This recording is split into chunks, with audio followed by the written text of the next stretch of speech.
എബിഡോക്സ് മലയാളത്തിന്റെ പുതിയൊരുടലിലേക്ക് സ്വാഗതം. കേരള ബ്ലാസ്റ്റേഴ്സ് FC ഒഡീഷയുടെ ഇന്ത്യൻ ഡിഫൻഡറായ നരേന്ദർ ഗെഹ്ലോട്ടിനെ സ്വന്തമാക്കാൻ ശ്രമിക്കുന്നതായി സൂചന. ഈ സീസണിൽ ഒഡീഷയുടെ ആദ്യ മത്സരത്തിൽ ലെഫ്റ്റ് ബാക്കായി നരേന്ദർ ഗെഹ്ലോട്ട് സ്റ്റാർട്ട് ചെയ്തിരുന്നുവെങ്കിലും അതിനുശേഷം ഒരു മത്സരങ്ങളിലും ലൊബേറ അദ്ദേഹത്തിന് അവസരം നൽകിയിട്ടില്ല.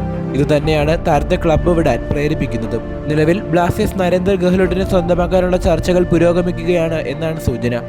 ഡിഫൻസിൽ പല പൊസിഷനുകളിൽ കളിക്കാൻ കഴിയുന്ന താരമാണ് ഗെഹ്ലോട്ട്. പ്രധാനമായി സെന്റർ ബാക്ക് ആണെങ്കിലും ലെഫ്റ്റ് ബാക്കായും റൈറ്റ് ബാക്കായും താരത്തിന് കളിക്കാൻ കഴിയും. കൂടുതൽ മത്സരങ്ങളിൽ സെന്റർ ബാക്കായും ശേഷം റൈറ്റ് ബാക്കായിട്ടാണ് താരം കൂടുതൽ കളിച്ചിരിക്കുന്നത്. ഇന്ത്യൻ ദേശീയ ടീമിനായി 4 മത്സരങ്ങൾ കളിച്ചിട്ടുള്ള താരം ഒരു ഗോളും നേടിയിട്ടുണ്ട്. ഒഡീഷയുമായുള്ള താരത്തിന്റെ കരാറ് ഈ സീസണിന് ശേഷം അവസാനിക്കും. ജനുവരി ട്രാൻസ്ഫർ വിൻഡോയിൽ തന്നെ താരത്തെ സൈൻ ചെയ്യാനുള്ള സാധ്യതകൾ മുന്നിലുണ്ടെങ്കിലും ചിലപ്പോൾ അടുത്ത സീസണിലേക്കും ആകാം ബ്ലാസ്റ്റേഴ്സ് സൈൻ ചെയ്യുക. കൂടുതൽ വിവരങ്ങൾ വരും ദിവസങ്ങളിൽ പുറത്തു വന്നേക്കും. ബ്ലാസ്റ്റേഴ്സ് സൈൻ ചെയ്യുമോ ഇല്ലയോ എന്ന കാര്യം കാത്തിരുന്ന് തന്നെ കാണാം. എന്തായാലും ഇതുമായി ബന്ധപ്പെട്ട നിങ്ങളുടെ അഭിപ്രായങ്ങൾ കമന്റ് ചെയ്തേക്കുക. വീഡിയോ ഇഷ്ടപ്പെട്ടാൽ ലൈക്ക് ചെയ്യുക. ഒപ്പം ചാനൽ സബ്സ്ക്രൈബ് ചെയ്യുക.